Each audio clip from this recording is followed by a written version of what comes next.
나는 전능하신 아버지 하나님, 천지의 창조주를 믿습니다. 나는 그의 유일하신 아들, 우리 주 예수 그리스도를 믿습니다.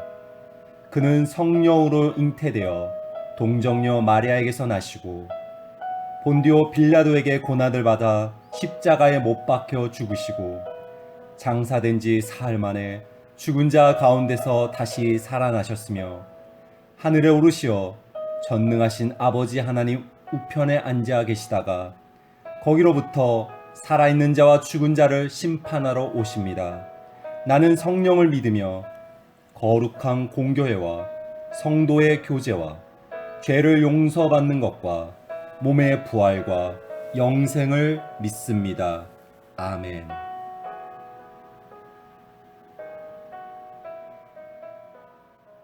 하나, 둘, 셋.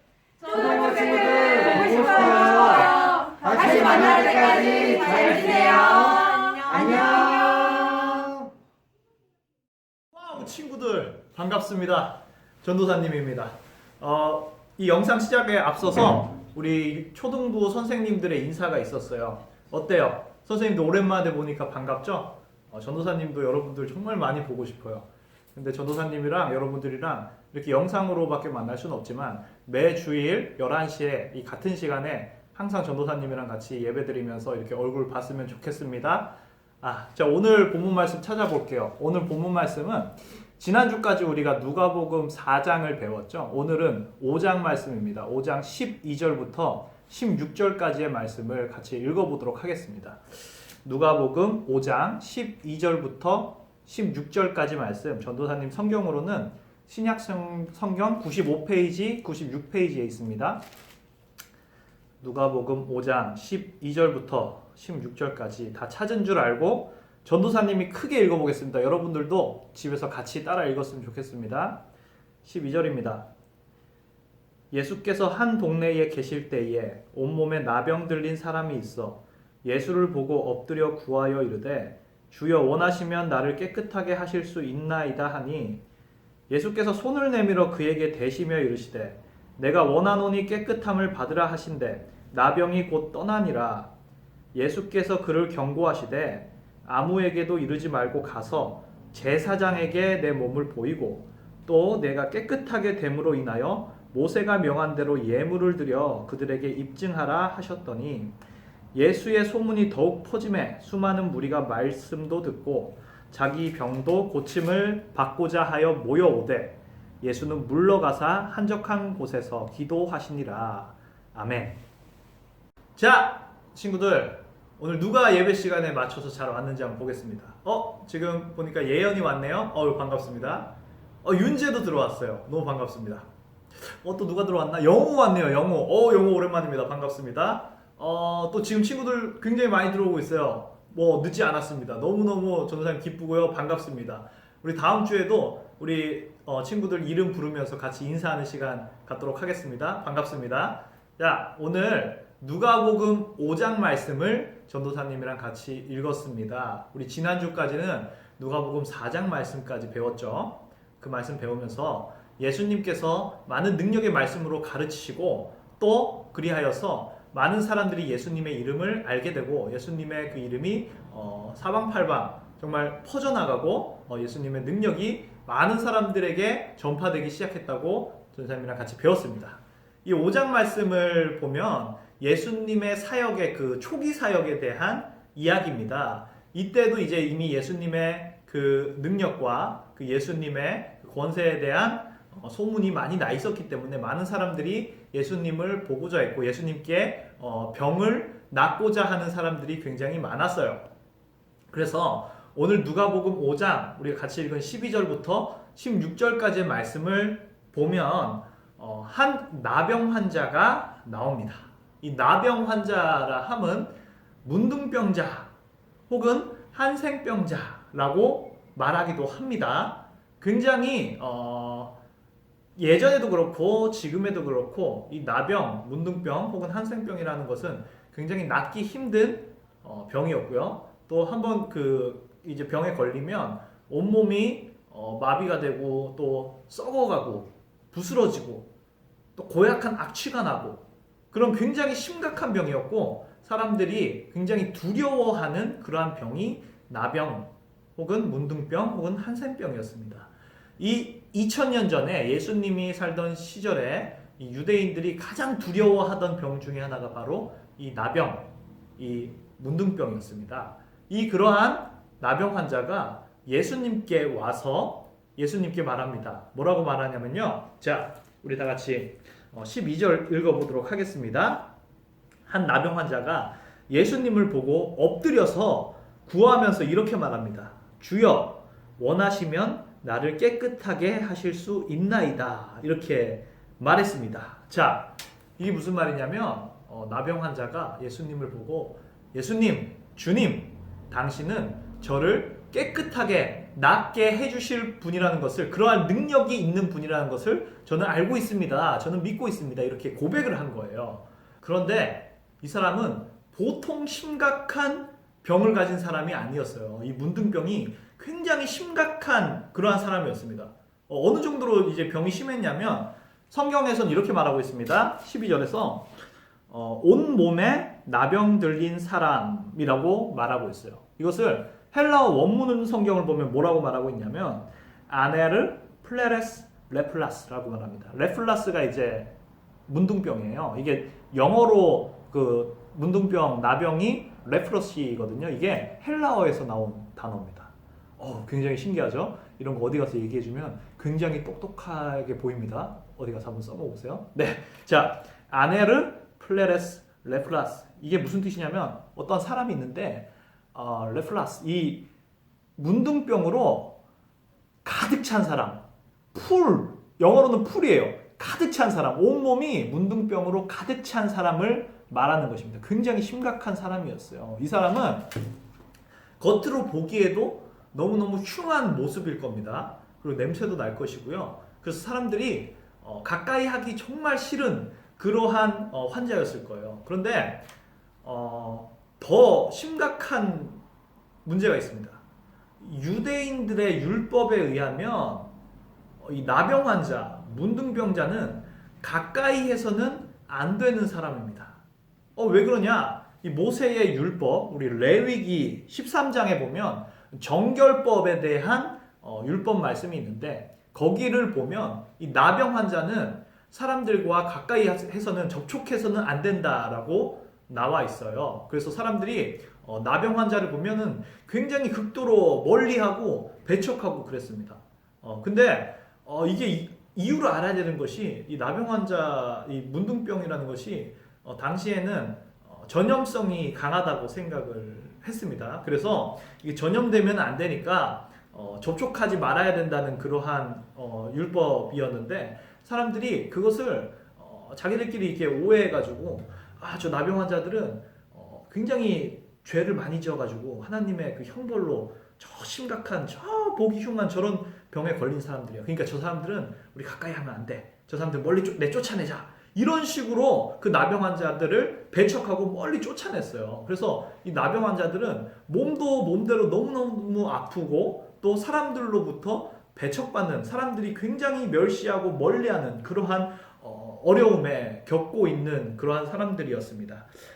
그런 가운데서 예수님께서는 이렇게 온몸이 나병으로 가득 찬 그러한 심각한 나병 환자를 만나시고 그 사람이 예수님을 향하여서 당신은 저를 능히 고치실 수 있는 분입니다 라고 이렇게 고백했을 때 예수님은 그 사람의 고백처럼 정말로 말씀 한마디면 혹은 그냥 말씀도 안 하시고 생각만으로도 그 사람의 병을 고치실 수 있는 분이죠.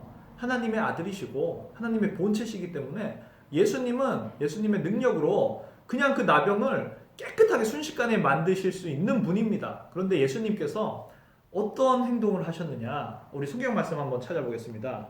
13절입니다. 예수님께서 이렇게 행동하십니다. 예수께서 손을 내밀어 그에게 대시며 이르시되 내가 원하노니 깨끗함을 받으라 하신대 나병이 곧 떠나니라. 자, 어떻게 하셨다고요? 몸에 손을 대시고 말씀하셨죠. 몸에 손을 대시고, 이게 굉장히 중요합니다. 예수님께서는 분명히 몸에 손을 대지 않고도 그냥 말씀만으로도 그 나병을 낫게 하실 수 있습니다. 그리고 예수님의 그 사역들을 보면 많은 부분에서 말씀만으로 귀신을 쫓고 병을 고치시고 심지어 죽은 사람을 살리시기도 했어요. 그런데 예수님께서는 정말 특이하게 이 나병 환자에게는 몸에 손을 대시고 말씀을 하시고 고쳐주세요. 왜 이러한 행동을 했느냐, 이게 굉장히 중요합니다. 그리고 두 번째, 예수님께서는 어떤 행동을 하셨죠? 성경 말씀 다시 한번 찾아보도록 하겠습니다. 14절 보면요, 예수님께서 제사장에게 너의 몸을 보이고 또 내가 깨끗하게 됨으로 인하여 모세가 명한 대로 예물을 드려 그들에게 입증하라, 이렇게 말씀하셨습니다. 두 번째로 제사장들에게 보내셨습니다. 이게 무슨 의미가 있을까? 이게 어떤 행동일까? 궁금하죠? 다시 한번 이거 생각하고 계세요. 세 번째, 또 무슨 행동을 하셨느냐? 자, 성경 말씀 보겠습니다. 16절입니다.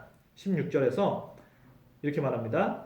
예수님은 물러가사 한적한 곳에서 기도하시니라, 이렇게 말하고 있습니다. 예수님께서는 첫째로 손을 대고 나병 환자의 병을 깨끗하게 고치셨죠. 둘째로 그 사람에게 제사장에게 가서 너의 몸을 보여주고 모세의 율법대로 너가 예물을 드려라, 이렇게 말씀을 하셨어요. 그리고 세 번째로 한적한 곳에 가셔서 기도를 하셨다고 했는데, 이게 헬라어 또 원문 성경을 보면 이 한적한 곳이 에레모이스라고 되어 있습니다. 여기서는 에레모이스라고 되어 있는데, 이게 광야 혹은 빈들이라고 번역되는 그러한 단어입니다. 그러니까 예수님께서는 그 병자를 낫게 하시고, 한글 성경에서는 이제 한적한 곳이라고 되어 있지만 광야로 나가셔서 기도를 하셨습니다. 이 세 가지 행동, 예수님께서 손을 대시고, 그리고 제사장에게 보내고, 그리고 한적한 곳, 광야로 나가시고, 이 세 가지 행동이 어떠한 의미를 갖고 있는지 오늘 이 시간에 전도사님이 같이 한번 나눠보려고 합니다. 첫 번째, 몸에 손을 대시고 고치신 모습. 이 모습을 통해서 우리는 무엇을 알 수 있는가?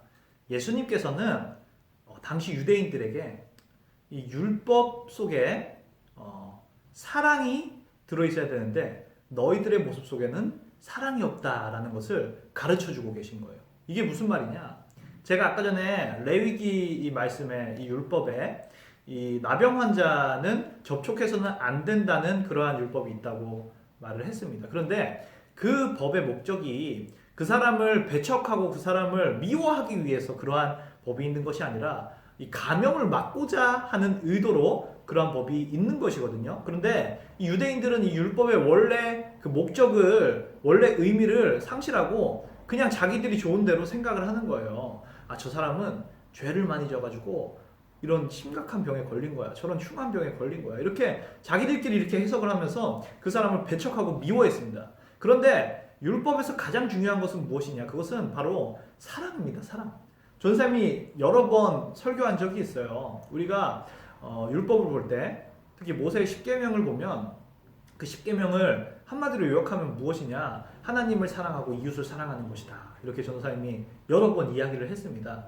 율법은 하나님께서 하나님을 사랑하고 또 이웃을 사랑하는 법을 알려주시기 위해 주신 그러한 말씀이에요. 그런데 이 목적을 잃어버리고 하나님을 사랑하고 이웃을 사랑하기 위해서 우리가 실천해야 할 이 율법, 이 목적을 잃어버리고 다른 사람들을 배척하고 다른 사람들을 미워하는 데에 사용한 겁니다. 그래서 예수님께서 말씀으로도 그 문둥병자를 고치실 수가 있는데 굳이 그에게 손을 대시고 그의 병을 낫게 하신 것은 이러한 유대인들의 가식, 허례허식, 이러한 모습들을 알려주시고, 율법에서 가장 중요한 것은 사랑이다, 결국엔 하나님을 사랑하고 그리고 이웃을 사랑하는 것이다, 이것을 알려주시기 위하여서 그러한 행동을 하신 것이라고 전사님은 생각하고 있습니다. 자, 두 번째, 예수님께서는 그 나병 환자를 제사장에게 보내셨습니다. 이 행동이 무엇을 의미하느냐 같이 한번 알아보도록 하겠습니다. 네, 레위기 14장을 보면 나병 환자에 대한 율법이 있습니다. 이 말씀에서 뭐라고 이야기를 하고 있느냐? 나병 환자가 겉으로 봤을 때 이게 깨끗해졌으면, 몸이 다 나았으면 그를 제사장에게 데리고 와서 8일 동안 여러 가지 예물을 드리면서 속건제와 많은 제사를 드리면서 정결하게 하는 의식을 가지라고 이 율법에 나와 있습니다. 전도사님이 생각했을 때에 이러한 율법이 있는 이유는 당시 의학 기술로는 이 문둥병, 나병이 완전히 치유가 됐는지 확인하기가 쉽지가 않죠. 그래서 하나님께서는 8일이라는 시간 동안에 제사장을 통하여서 그 나병 환자의 병을 자세히 살펴보고 그리고 또 이제 정결하게 하는 그런 의식을 통하여서 이제 8일이 지나면 완전히 그 사람이 병의 나았다고 선포할 수 있게끔 그러한 율법을 주셨다고 전사님은 생각을 합니다. 그런데 이러한 법이 있는데 예수님께서는 이 율법을 지키게 하기 위하여서 그 예수님께서 고치신 나병 환자를 제사장에게 보내신 겁니다. 그리고 예물도 드려라 이렇게 말씀을 하셨어요. 이러한 행동, 예수님께서 율법대로 이렇게 행하라고 하신 이 행동을 통하여서 우리가 무엇을 알 수 있느냐? 결국에는 예수님께서는 율법을 없애려고 혹은 폐하려고 이 땅에 오시고 또 그러한 행동을 하신 것이 아니라 율법을 완성시키기 위하여서 이 땅에 오셨고 또 행동하셨다는 것을 우리가 알 수 있는 것입니다. 그렇다면 율법은 무엇으로 완성되는 것이냐? 우리가 첫 번째 의미를 봤죠? 그것과 연결됩니다. 율법은 사랑으로 완성되는 겁니다. 당시 유대인들은 율법을 지켰지만 그 속에 사랑이 없었어요. 율법은 결국에는 하나님을 사랑하는 것이고 또 이웃을 사랑하는 것인데 그 사랑이 빠져 있었어. 그리고 그냥 율법을 형식적으로만 지키면서 자기들은 율법을 지킨다고 생각을 했어요. 예수님께서는 그러한 유대인들의 모습을 지적하시면서 결국에는 율법에서 가장 중요한 것, 율법을 완성시키는 것은 사랑이라는 것을 알려주시기 위하여서 그리고 그러한 실제 예수님의 그 사랑으로 율법을 완성시키기 위하여서 이 땅에 오셨고 이러한 사역을 이러한 행동을 하셨다는 것을 우리가 알 수 있습니다. 네, 세 번째로 16절을 보면 예수님께서는 그 나병 환자를 치료하신 후에 광야로 나가셔서 기도를 하십니다. 전도사님이 한글 성경에는 한적한 곳이라고 되어 있지만 원문 성경을 보면 에레모스라고 해서 광야라고 이야기를 했습니다. 광야로 가셔서 기도를 하셨어요. 이러한 행동이 어떠한 의미를 갖고 있는지 지금부터 알아보려고 합니다. 네, 그 레위기 16장 말씀을 보면 속죄 제사에 대한 이러한 말씀이 있는데요. 그 말씀을 보면 이 특이한 그러한 율법이 있습니다. 양을 2마리를 준비를 해요. 그래서 한 마리는 하나님께 이제 여호와 하나님께 드리고 한 마리는 아사셀을 위하여서 하라라는 이러한 말씀이 있습니다. 아사셀을 위하여서 하는 그 염소. 그래서 아사셀의 염소라고 우리가 익히 이렇게 말을 하는데요. 이것이 어떠한 용도였냐면 그 염소, 광야로 보내지는 그 염소를 통하여서 이스라엘의 죄가 사해지는, 없어지는 그러한 역할을 했습니다. 그러니까 한마디로 그 염소가 이스라엘의 모든 죄를 대신 지고 광야로 나가서 죽음으로 말미암아서 그의 죄가 없어지는 거예요. 사해지는 거예요.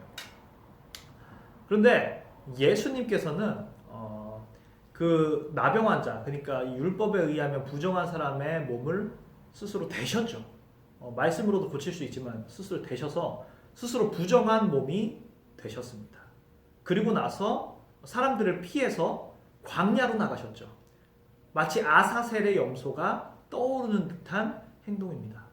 이러한 예수님의 행동을 통하여서 우리가 알 수 있는 것은 예수님께서는 그 아사셀의 염소처럼 다른 사람의 죄를 대신 지시는, 대신 속죄하시는 그러한 분이라는 것을 우리가 알 수 있는 것입니다.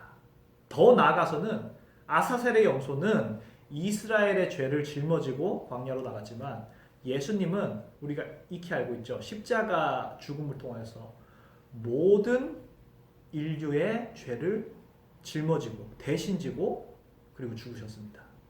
그 예수님의 이 행동을 통하여서 우리는 인류의 모든 죄를 대신 지시는 그리고 대속하시는 예수님의 사역을 우리는 읽을 수가 있는 것입니다. 자, 말씀 정리하도록 하겠습니다. 우리 오늘 본문 말씀을 통하여서 예수님의 그 세 가지 행동을 주목해서 보았습니다. 첫 번째로 예수님께서는 부정한 나병 환자의 몸의 일부로 손을 대시고 치료를 하셨습니다. 그리고 두 번째로 예수님께서는 그 나병 환자를 제사장에게 보내시어서 율법대로 행하도록 명령을 하셨습니다. 그리고 세 번째로 마지막으로 예수님께서는 마치 아사셀의 염소처럼 광야로 나가셔서 혼자 기도하는 시간을 가지셨습니다. 우리가 이러한 모습을 통하여서 무엇을 알 수 있었느냐? 예수님께서는 당시 이스라엘 백성들, 유대인들이 율법을 행하고 있었지만 그 속에 가장 중요한 율법의 완성인 사랑이 없었다는 사실을 지적하시고 예수님께서 몸소 그 사랑을 보이심으로 말미암아서 율법을 완성시키셨고 또 우리에게 진정으로 율법을 지키는 것이 무엇인지를 알려주셨습니다.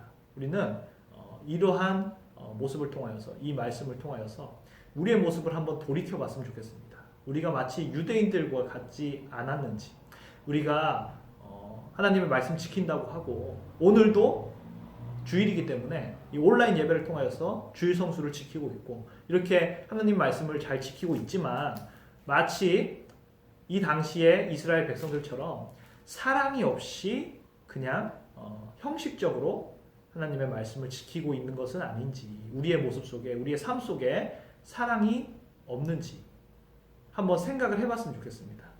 하나님을 사랑하고 이웃을 사랑하는 것이 우리가 말씀을 지키는 가장 근원적인 방법입니다. 그런데 우리가 이러한 사랑 없이 형식적으로만 이 말씀을 지키진 않았는지 생각해 봤으면 좋겠고요. 두 번째로 예수님께서는 그 나병 환자의 몸에 손을 대심으로 그 부정함을 대신 입으시고 홀로 광야에 나가셨죠. 마치 아사셀의 염소처럼. 이러한 모습을 보면서 예수님께서는 우리의 죄를, 우리의 부정함을 대신 지시는 분이라는 것을 우리가 깨닫고 그러한 예수님의 그 희생적인 사랑에, 그 헌신에 감사할 수 있는 그러한 시간을 가졌으면 좋겠습니다.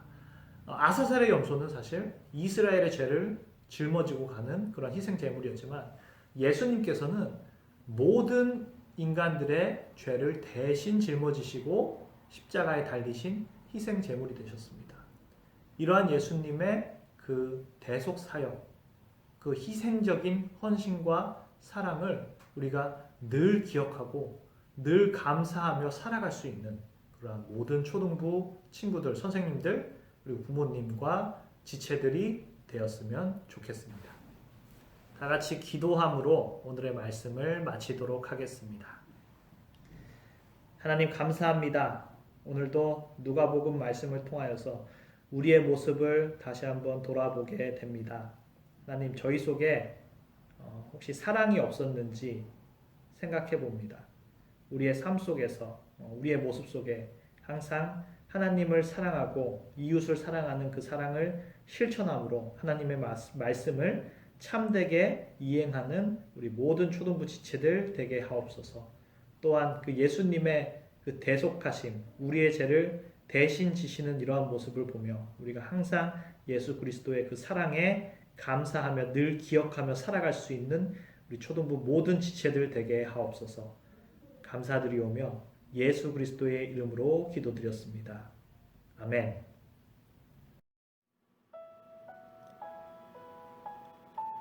하늘에 계신 우리 아버지여, 이름이 거룩히 여김을 받으시오며 나라가 임하시오며 뜻이 하늘에서 이루어진 것 같이 땅에서도 이루어지이다. 오늘 우리에게 일용할 양식을 주시옵고 우리가 우리에게 죄 지은 자를 사하여 준 것 같이 우리 죄를 사하여 주시옵고 우리를 시험에 들게 하지 마시옵고 다만 악에서 구하시옵소서. 나라와 권세와 영광이 아버지께 영원히 있사옵나이다. 아멘. 와우 친구들, 광고 시간입니다. 전도사님이랑 선생님이랑 이틀 동안, 어제와 오늘 이틀 동안 여러분들의 가정에 고난주간 키트라는 상자를 전달을 할 겁니다. 그 상자 속에는 무엇이 들어있냐면요. 첫 번째로 가장 중요한 것이 스티커 컬러링 묵상집입니다. 이번 돌아오는 주는 우리가 고난주간이라고 불러요. 예수님께서 십자가에 못 박혀 돌아가시기 전 일주일입니다. 그 일주 동안 우리가 예수님의 그 마지막 말씀들을 보고 묵상하면서 우리의 죄를 대신 지시고 고난받으신 예수님에 대해서 생각해보고 그 사랑에 감사하며 지내는 그런 일주일을 보냈으면 좋겠습니다. 그리고 두 번째로 중요한 것이 헌금함입니다. 여러분들의 그 키트 속에 두 개의 헌금함이 들어있을 거예요. 첫째는 주일헌금이라고 스티커가 붙여있죠. 우리 친구들, 우리 같이 예배 드릴 때는 주일헌금 정말 정성껏 준비해서 잘 드렸어요. 그런데 온라인 예배 드리는 동안에는 주일헌금을 드리기가 힘들었습니다. 그래서 전도사님이 이 헌금함을 준비를 했어요. 우리 여러분들 온라인 예배를 드리는 시간에도 주일헌금을 잘 준비해서 헌금함에 드릴 수 있는 우리 초등부 친구들이 되었으면 좋겠습니다. 그리고 또 하나가 있습니다. 코로나19 구제 헌금함입니다. 전도사님이 지난주 설교 마지막 부분에서 우리가 그리스도인으로서 코로나19 사태 속에서 무엇을 할 수 있고 우리가 무엇을 실천할 수 있을지 생각해 보자고 전도사님이 이야기를 했습니다. 이 코로나19 구제 헌금을 통하여서 많은 고통받는 사람들, 그리고 소외받은 사람들, 마스크 하나 구할 수 없는 그러한 사람들을 위하여서 우리가 헌금하고 이 헌금이 사용되었으면 좋겠고요. 이 사랑을 통하여서 많은 사람들이 예수 그리스도의 사랑을 알게 되었으면 좋겠습니다. 그리고 그 속에 과자도 많이 들어있죠. 우리 선생님들이 준비한 사랑이니까 우리 친구들 그 사랑을 넉넉히 누릴 수 있는 그런 초등부 친구들 되었으면 좋겠습니다. 광고 마치겠습니다.